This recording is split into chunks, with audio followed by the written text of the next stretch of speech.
Et nous sommes de retour au plateau pour la dernière partie de cette émission. Nous abordons notre quatrième sujet Togo. Le budget de l'État exercice 2024 s'élève à 2179,1 milliards de francs CFA.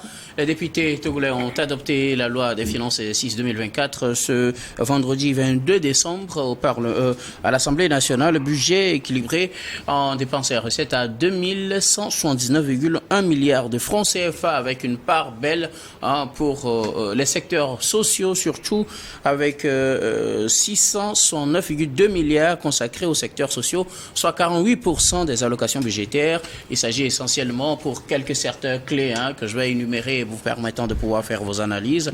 On parle essentiellement de l'équipement des forces de défense et de sécurité pour pouvoir lutter contre le terrorisme. Nous savons que notre pays est confronté à des incursions terroristes, donc on va équiper nos forces de défense et de sécurité. On va acquérir de nouveaux appareils, de nouveaux équipements. On va réhabiliter également les centres hospitaliers universitaires de campus à Lomé et de Kara. Réhabilitation également, ou bien équipement en structure plutôt des centres de santé et de soins existants déjà. On parle de construction d'autres centres de santé. On sait que l'assurance maladie universelle rentrera en vigueur à partir de janvier, donc cela nécessite des centres de santé.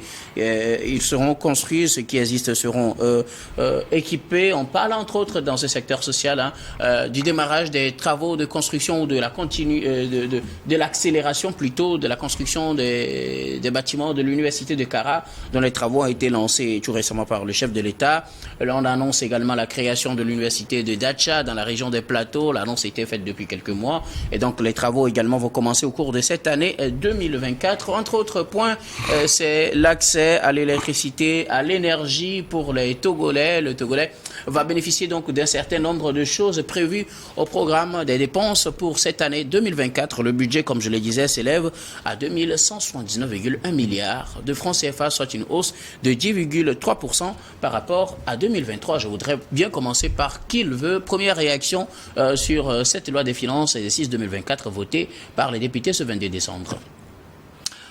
Alors, lorsqu'on voit la cagnotte et aussi les grandes lignes citées en direction des dépenses de cette cagnotte, en soi, on dit que ce sont des points clés, des points fondamentaux, d'ailleurs, qui nécessitent une attention particulière.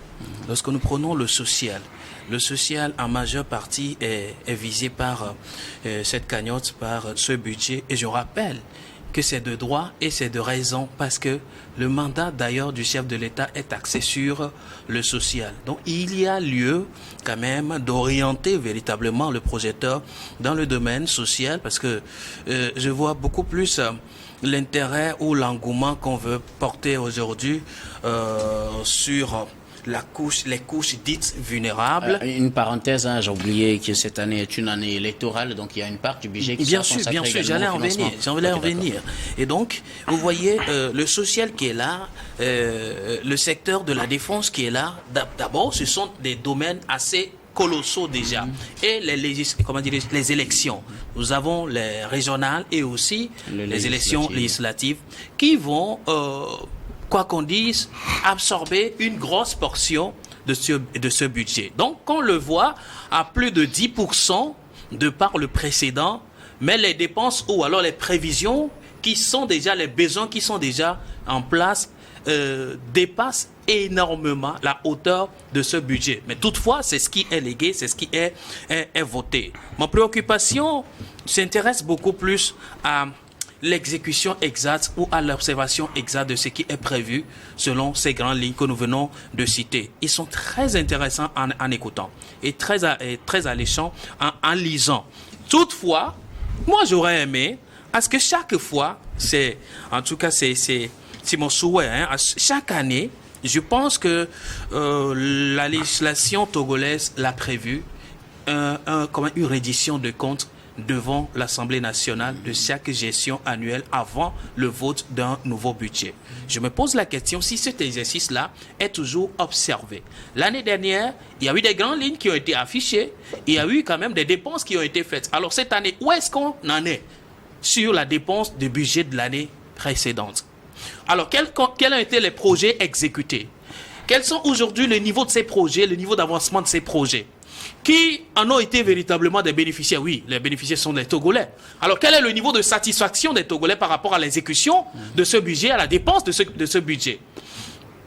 Je voudrais bien savoir davantage. Peut-être c'est moi qui ne suis pas allé à l'information, mais moi je voudrais, pour plus de transparence et de sérieux, que des choses comme ça, ou alors des comptes comme ça, des tableaux comme ça puissent être rendus publics, afin que le Togolais sache que ce ne sont pas que des chiffres qu'on écoute à la radio ou à la télé, mais c'est des chiffres qui participent au quotidien du Togolais. Et en cela, le Togolais, le citoyen lambda va se retrouver dans ces discours-là, lorsque souvent on les énumère. Vous allez comprendre que beaucoup de Togolais vont dire, oh, l'argent, beaucoup d'argent comme ça va où? Et vous allez faire quoi de ça? Tout ce qu'on cite là, où est-ce que je vois ça? Oui, il y a des domaines qui vont venir. Nous parlons de la santé, l'éducation et tout. Il y a des défis qu'on relève là-bas. À ce niveau, chaque fois qu'on vient sur ce plateau, il y a des besoins qu'on relève. Mais l'année dernière également, il y a eu des lignes affectées au domaine de la santé, au domaine de l'éducation. Alors, quelle a été l'avancée qu'on a observé afin que cette année encore, on affecte des lignes à ces mêmes domaines ou alors à ces mêmes aspects pour répondre aux attentes des Togolais.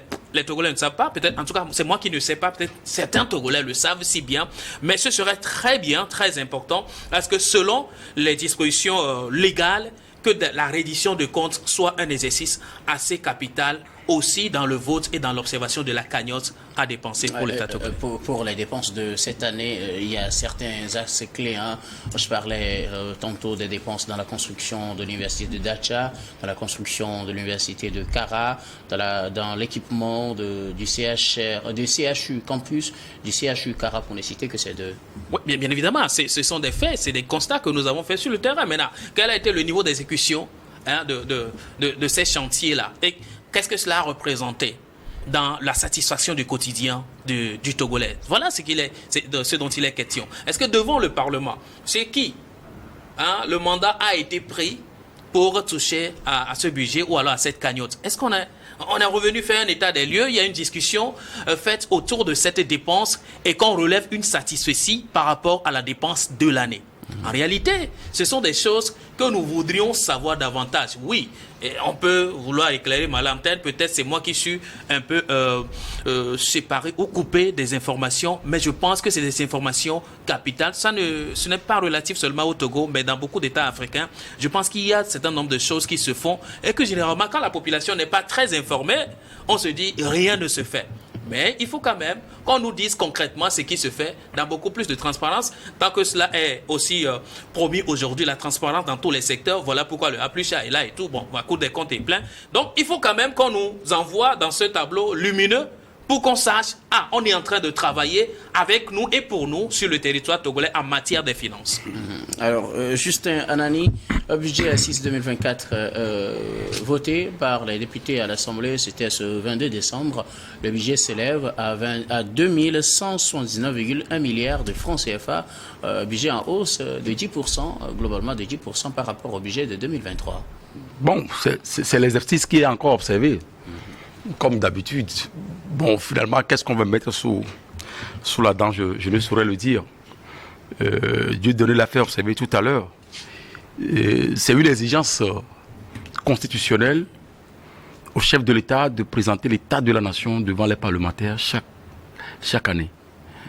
Je ne sais pas s'il va le faire puisqu'il reste encore quelques jours, mais à mon sens, d'autres présidents ou d'autres chefs d'État l'ont fait, notamment Patrice Talon l'a fait récemment au Bénin, devant les parlementaires, avant son discours à la nation. Il a présenté les grandes lignes de ce qui a été fait et ce qui sera encore fait dans l'an 2024. Donc l'état de la nation est différent de présenter un discours à la nation. Ouais. Et je ne sais pas si notre chef de l'État a l'habitude de faire cet exercice-là, et je ne saurais le dire. Mais vous prenez les grandes lignes là, je dirais que et ça relève des intentions et de volets politiques. Parce que c'est dans une année électorale, en début de l'année 2023, on nous a parlé de l'année électorale, où il sera organisé 2 élections couplées, notamment les législatives. Deux élections, pas forcément couplées, mais 2 élections législatives 2 élections. Et régionales.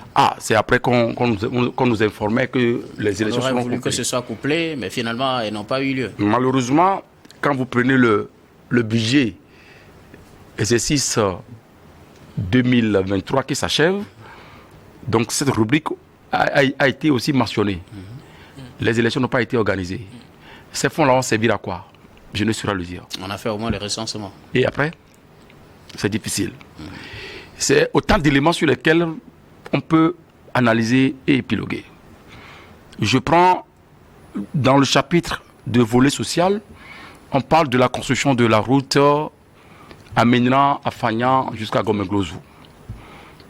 Et quand vous revisitez les autres budgets antérieurs, on nous a déjà parlé de ça. Je ne sais pas comment est-ce que ça a évolué. Je ne sais pas si ça a été une intention qui a été annoncée et que la rubrique n'a pas été définie. Je me rappelle, si ce n'est pas en 2010 ou c'est en 2025. Maintenant, on parle de, je ne sais pas, c'est le plan de développement, je ne sais pas si c'est quinquennat ou communal, qui est devenu par la suite feuille de route. Ouais. Maintenant, les rubriques sont encore définies. On nous parle de la construction de l'université de Dacha. C'est une intention.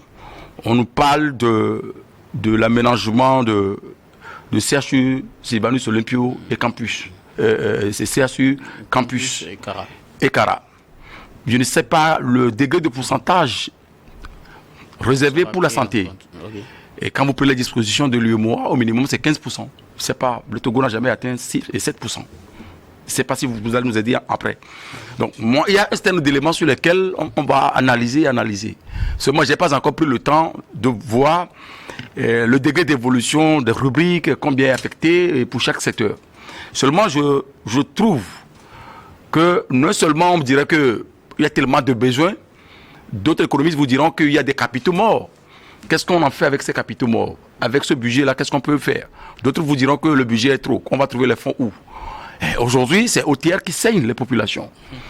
On vous balance des chiffres pas possibles. Vous allez vous demander mais comment, par quels moyens ils arrivent à faire ces recettes? Et c'est les populations qui sont saignées. Mais est-ce qu'il faut saigner les populations et que chercher à développer le pays, qu'au même moment le pays n'est pas développé? C'est autant d'éléments qui sont très, très capitalissimes peut-être à expliquer aux populations. Qu'est-ce qui est fait au cours de l'année qui s'achève? Qu'est-ce qui est fait dans les années antérieures? Tout ça, il serait difficile pour nous qui sommes des journalistes de pouvoir expliquer à la population lambda. Donc c'est moi, je te peux dire tout simplement que des intentions sont tellement énumérées et quand vous les écoutez, c'est noble, hein? Vraiment très noble. Quand vous les écoutez, et surtout que nous serons dans une année électorale à partir de l'an 2024, donc certainement qu'on dirait que telles que les intentions là sont avancées et surtout déjà certains parlent de fief et que vous savez très bien que Agué c'est notre fief, on ne peut pas se permettre d'aller devenir Agué et brûler votre marché. Déjà avec ces intentions là, vous comprendrez que il y a des politiques qui se sont également cachés dans tout ce qui se fait et moi je ne cache pas mes intentions pour dire lorsqu'on veut véritablement penser au développement d'un pays, il ne faut pas forcément penser à la politique. Et lorsqu'on est dirigeant, on est dirigeant de toute la nation entière. Donc il faut penser au développement du Togo et non pas pour sa propre chapelle. C'est tout ce que moi je peux dire au-delà de tout ce que vous venez d'énumérer, au-delà de ce que moi j'ai comme document sur la table dans ma rédaction, mais je n'ai pas encore eu le temps de l'analyser de façon approfondie. Mais seulement l'idée m'est venue pour dire que dans les dispositions de l'UEMOA, c'est 15% qui sont réservés en réalité pour le secteur de la santé. Et je fais observer que le Togo n'a jamais atteint les 7%. Et aujourd'hui, je ne sais pas si aujourd'hui 15% sont affectés. Et dans ce budget-là, au même moment où on parle de l'aménagement des infrastructures sanitaires, et ainsi de suite. Merci beaucoup à vous, Justin Anani. Firmin Teko Agbo, le budget L6 2024 a été adopté par les députés la semaine dernière, le 22 décembre. Budget qui s'élève à 2179,1 milliards de francs CFA. Un peu plus de 2000 milliards de francs CFA. Un peu de 2100 milliards. Et puis on dit par rapport à l'année dernière, plus de 10%. C'est une hausse de 10%, 10,3%. Pourquoi qu'on peut développer un État, un pays avec un budget de 2000 milliards? Moi, je ne pense pas. Ce budget affiche juste l'état de pauvreté, l'état de précarité de notre cher pays, le Togo. 2000 milliards, ça ne vaut absolument rien. Ça veut dire que vous ne pourrez rien faire avec ça. Ça veut dire que les fonctionnaires ont leur traitement des dents. Les besoins de nos ministères sont dedans. On parle du social, plus de 600 milliards. Pourquoi qu'on peut faire quelque chose avec ça? Non, on ne peut pas décoller. Pendant des années, on ne décolle pas. Si l'état de pauvreté est toujours à ce niveau, c'est aussi par rapport au budget. Parce qu'on dit quoi? Le budget, c'est quoi? C'est recettes et dépenses. Ça veut dire on n'a pas assez de recettes. Si vous n'avez pas assez de recettes, vous allez faire comment pour développer votre pays? Ça ne marchera pas comme ça. Ça ne peut pas marcher. Ça ne peut pas marcher. Avec 2000 milliards, vous allez faire quoi? Vous ne foutrez rien avec. Quand on dit l'université de Dacha, combien on va mettre dedans? Quand on dit l'université de Kara, combien on va mettre dedans? Nous avons dit si on met un peu d'argent dans ce genre de choses, on n'aura plus rien. Quand on dit on va rénover les centres de santé, l'université, non, le CHU Sylvanus Olympio, CHU Kara. CHU Campus, CHU Kara. Oui, CHU Campus, pardon. Et Kara. Et Kara, et puis d'autres centres de santé. Mais ça veut dire qu'on n'a plus rien. Combien on va mettre au niveau du CHU Campus? Combien on va mettre au niveau du CHU Kara? Ça veut dire qu'on n'aura rien. Ça veut dire qu'il y aura l'impact sur la population, on n'aura rien en réalité. Monsieur le Président de la République, avec ce budget, on n'ira nulle part. On ne peut pas se développer. Mais ça, c'est encore mieux que les années précédentes. Ouais. Et vous avez vu les résultats dans ce pays. Vous avez vu les résultats? 10%. Regardez l'état de précarité qui s'est affiché tout au long de cette année. Et ça se ressent encore plus dans ce mois de décembre. Ça veut dire ce budget qu'on avait, on a juste ajouté 10%. Et vous devez vous attendre à ce qu'on vive un décembre un peu plus difficile. Décembre 2024, vous devez vous attendre à ce qu'on vive un décembre un peu plus difficile. Parce que quoi? L'économie est très simple. Vous avez l'argent, vous sortez, vous injectez ça dans la masse. Et ça fait tourner l'économie. Et ça tourne. Mais si vous n'avez pas beaucoup d'argent, vous n'injectez pas beaucoup d'argent, ça veut dire qu'en retour, vous n'aurez rien. L'investissement, la croissance, c'est quoi? L'investissement et la consommation. Ça veut dire qu'on ne crée pas suffisamment de richesse, on n'a pas d'argent, et on ne consomme pas beaucoup. C'est pour cela que vous allez voir les petits restaurants où on peut s'acheter un sandwich de 500 000 francs. À 18 ans, on ouvre ça dans Gouet, dans plusieurs localités. Vous n'avez personne. C'est vide. Ça veut dire que l'économie a un problème. Ça ne tourne pas. 2000 milliards au 21e siècle, en 2023, 2024. Et puis les gens s'en félicitent. Moi, je dis, Monsieur le Président de la République, ça ne passe pas. On ne peut pas se développer ça avec tous vos déplacements que vous faites à l'étranger. Mais il faut voir aussi la capacité de mobilisation des recettes. On ne va pas dire, bon, on va estimer notre budget à 5 000 milliards, à 6 000 milliards, quand on n'est pas sûr de pouvoir mobiliser les... Très bien, vous êtes touché le pauvre d'Amataran. Ça veut dire qu'on n'a pas la capacité de mobilisation de recettes. Ça veut dire qu'on a un problème en termes d'investissement, en termes de création de richesse. Excusez-moi, le président de la République, il est là. Ça fait 18 ans au pouvoir. En termes de création de richesse, on a toujours échoué. On échoue toujours. Le budget à 2 milliards parce qu'on n'a pas d'argent. Nous sommes combien? 8 millions d'habitants. Vous imaginez 8 millions d'habitants? Ça vaut rien. Ça vaut rien. Ça vaut rien. Et on ne peut pas arriver si on n'arrive pas à créer de la richesse. Sur le plan agricole, sur le plan industrie, sur le plan consommation. Si on n'arrive pas à faire ça, ça veut dire qu'on a un problème sur le plan économique. Le ministre des Finances, il va chercher de l'argent. Où il est là, on envoie de l'argent au trésor et lui, il signe seulement le décaissement.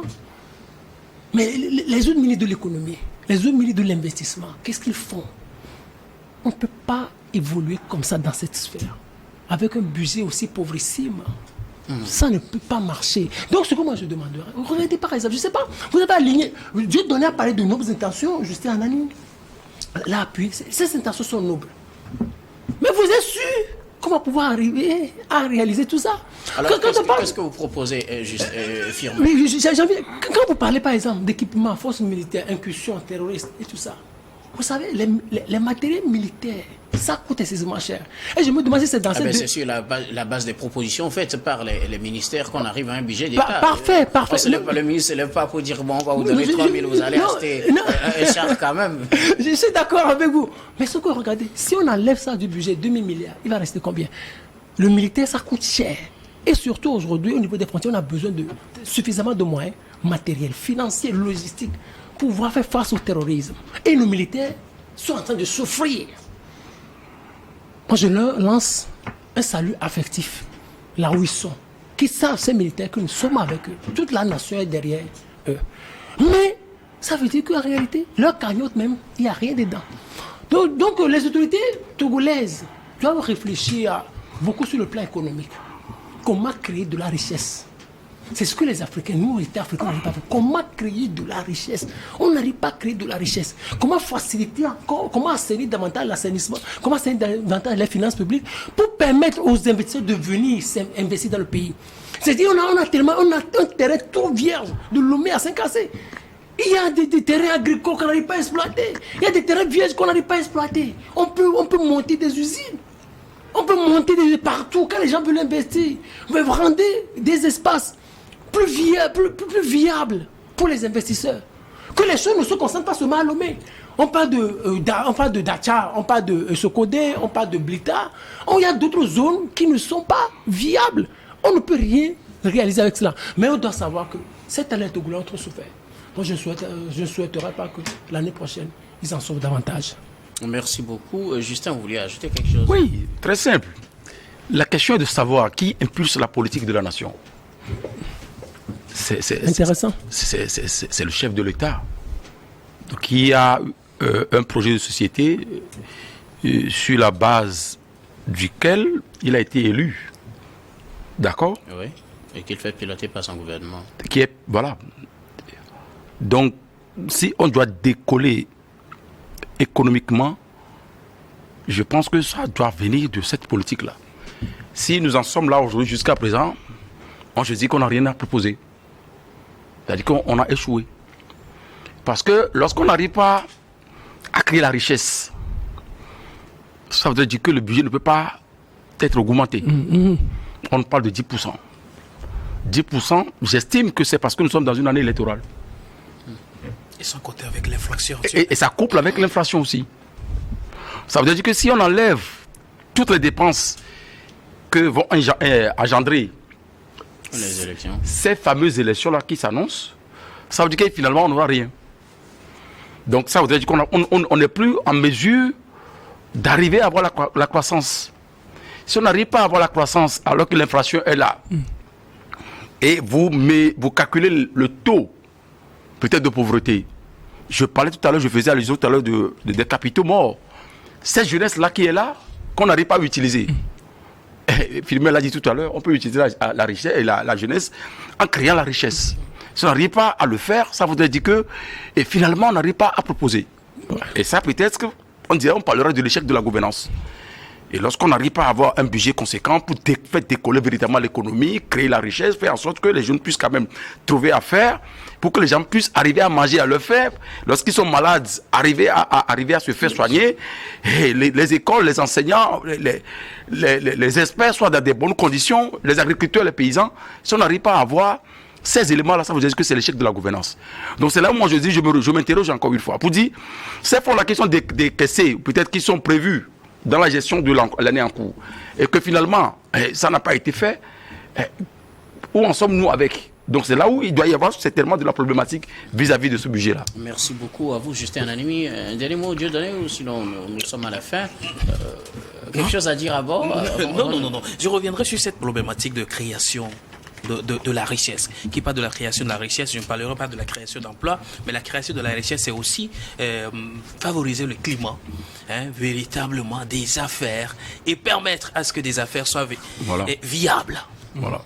Il est bien de brandir des chiffres de création d'emplois, mais il y a une autre chose de nous brandir de véritables chiffres des emplois qui ont survécu. Malheureusement, il y a beaucoup d'emplois qui se créent, mais il y a beaucoup également qui meurent avec le temps et aussi rapidement. Et pourtant, nous avons une institution qui, quelqu'un parlait tantôt de saigner, mais qui fait bien son travail avec les recettes qu'on nous brandit tout le temps, de gros chiffres. On ne sait des fois même où est-ce qu'on sort ces chiffres-là. Pourtant, lorsque vous voyez la réalité, on se demande, l'argent est là, ça sort d'où? Qui sont ceux qui fabriquent l'argent? Je me dis, la véritable politique aujourd'hui pour le décollage de notre société, petite qu'elle soit, c'est de réussir à favoriser un véritable climat non politique, mais climat des affaires viable à tous les niveaux. Merci beaucoup à vous, ce qui nous amène à la fin de cette émission. Nous allons faire un dernier tour de table pour vos mots de fin sur un sujet de votre choix. Je commence par vous, Firmin Teko Agbo. Donc, mon sujet, c'est à nos frères maliens. Je leur souhaite beaucoup de courage. Que les Maliens sachent que je n'ai rien contre eux. Mais ce que nous voulons tous, c'est le développement. Ils ont engagé un combat. Alors qu'il y ait plus de méthodes. Et ensemble, on aura la victoire. Merci beaucoup. À vous, Firmin Teko Agbo, vous êtes journaliste, chroniqueur politique. Vous êtes également le directeur du Centre de recherche en géopolitique internationale qui porte votre nom, Firmin Teko Agbo. Oui, exactement. Merci beaucoup d'avoir répondu à notre invitation. Merci aussi, c'est un honneur. Dieu donne nous vos mots de fin. Oh, que dirais-je que d'avoir une bonne pensée à l'égard des femmes du marché d'Assieye. Je crois que c'est ma première fois de me prononcer sur ce drame. Une grande pensée à l'égard de ces femmes battantes, que j'appelle bien sûr, et aussi une reconnaissance au geste du chef de l'État à l'égard de ces femmes-là. Mais j'aurais souhaité que les prochaines fois que le chef de l'État retrouve ses chemises et descende même sur le site, je pense que... Il n'y aura même pas de prochaine fois. Ok, il n'y aura plus de prochaine fois. Mais si d'aventure de ces drames-là arrivaient, que je voyais mon chef de l'État beaucoup plus proche de la population, je pense que ce serait encore un gros point à gagner. Et les Togolais l'ont dans leur cœur et davantage vers la voix comme président. Alors, à tous les niveaux, moi je souhaiterais à chacun d'organiser cette fin, ou alors ces fêtes de fin d'année dans de bonnes conditions. Vivre pour fêter, ne pas fêter pour mourir. Réduisez les vitesses sur nos routes, c'est très important. Réduisez l'alcool. Merci beaucoup à vous, Dieudonné Sewonou, journaliste et directeur général des lieux services. Merci d'avoir répondu à notre invitation. C'est moi qui vous Merci remercie. de nous avoir rejoints donc au cours de cette émission. Je vais terminer avec vous, Justin Anani. Merci beaucoup, docteur. Merci de m'avoir invité. Et merci à tous ceux qui nous suivent. Chaque fois que l'occasion se présente. D'entrée, je dis bonne heureuse année à tout le monde. Ceux qui sont au niveau de la diaspora aux États-Unis, la famille Anani, que ce soit en France, que ce soit aux États-Unis, la famille Kenvi et Teko Agbo aux États-Unis, et mes amis qui sont là, papa, tout le monde. Et bien de choses à tout le monde. J'ai eu une pensée aux femmes, au mouvement des femmes Missite Midjo, qui ont commencé moins d'une année à poser des bases. Une de notre tournée dans le Vaud, notamment à Haoutou la fois dernière au niveau de l'Orphelinat Blessing, dirigée par Madame Maurice Luding Pian Cecilia, m'a fait réfléchir beaucoup. Cette dame, une libérienne, qui a créé ce centre en 2010 et qui a reçu une balle dans sa peau, qui l'a traînée jusqu'au Togo et qui a promis à Dieu que si véritablement elle arrivait à survécu, elle créerait un centre pour les orphelins. Et c'est ce qu'elle a fait. Donc, le mouvement des femmes, Missite Midjo, a rendu visite à cette dame-là avec les témoignages. C'est vraiment émouvant. Donc, je prie Dieu de protéger ses enfants, de protéger cette dame-là et de protéger également ce mouvement qui commence par poser les bases. Je n'oublie pas les femmes. Les femmes font beaucoup au Togo, notamment pour l'économie nationale.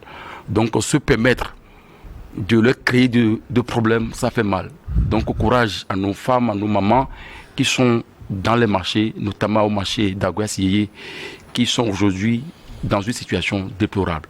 Donc, que Dieu nous protège tous, et bonne et heureuse à tout le monde, et que Dieu nous épargne également de tous les maux. Merci beaucoup à vous. Docteur, tu permets que je souhaite une bonne et heureuse année à tout le monde, à toute la famille Sewonou, que ce soit de Vaughan, de Palimé, d'Amenira Kondi, d'ailleurs de la diaspora. Allez, bonne et heureuse année. J'attends encore vous retrouver dans quelques instants, l'année prochaine. Une très bonne santé. Je vous le souhaite énormément. Merci beaucoup à vous. Nous sommes à la fin de cette émission. Merci de l'avoir suivi. Merci également à vous de nous avoir honoré de votre présence à ce numéro de Regard Croisé. Je vous retrouve demain avec le même plaisir pour un autre numéro.